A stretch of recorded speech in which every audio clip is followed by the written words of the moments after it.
When Jesus was in the wilderness, there were three things that the enemy tempted him with, and the first was bread because he thought Jesus was hungry. Jesus said, if you're really the Son of God, turn these stones to become bread. Okay, Satan, what I want right now might be bread. Or I could just wait, because man does not live by bread alone, but by every word that comes out of the Father's mouth. Also in the beginning was the Word, and the Word was with God, and the Word was God. So either I could trade my birthright in right now for some desert bread, or I could just become the bread of life, that whoever comes to me will never hunger, and whoever drinks from me will never thirst. So should I trade in what you want for me now for what I want most? It's my destiny to become, not to be. Could we stop asking our kids what they want to do when they grow up and start asking what they want to be when they grow up? Not what do you want to do? I don't ask Eli what he wants to do when he gets older unless kindergarten or first grade sends him home a paper. I said, Eli, who do you want to be? What kind of person do you want to be? Because I could settle for the what in the desert, or I could have the becoming in my Father. Second thing he says, well, why don't you throw yourself off this mountain and these angels are going to grab you and they're going to protect you and minister to you. Satan, how the heck are you tempting me with angels?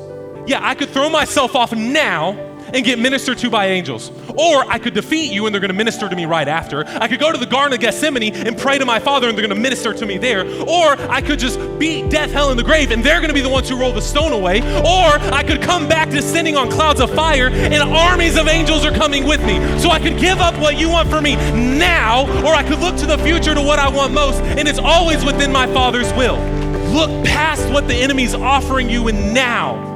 So what could it be in the future? You might have to take some hits. You might have to be humiliated. You might have to be embarrassed. You might have to lose a few things. But is that what you want most? Or is freedom in the eternity what you want most? Or is real power, is real future, is real standing, is that what you want most?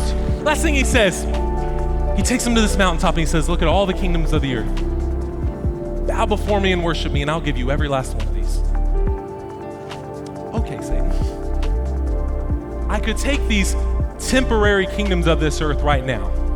Satan, I could take your deal right now. Or upon my second coming, I'll have multiple crowns on my head, fire in my eyes, a sword out of my mouth, a sweet tat on my thigh that says King of Kings and Lord of Lords. I'll come riding down on white horses with every army in heaven behind me. Why don't I just take the earth then and then reclaim it and then rebuild it and make it the earth my Father actually intended it to be? Or I could take this sorry version that you're presenting me now. You cannot give up what you want the most for what you want right now.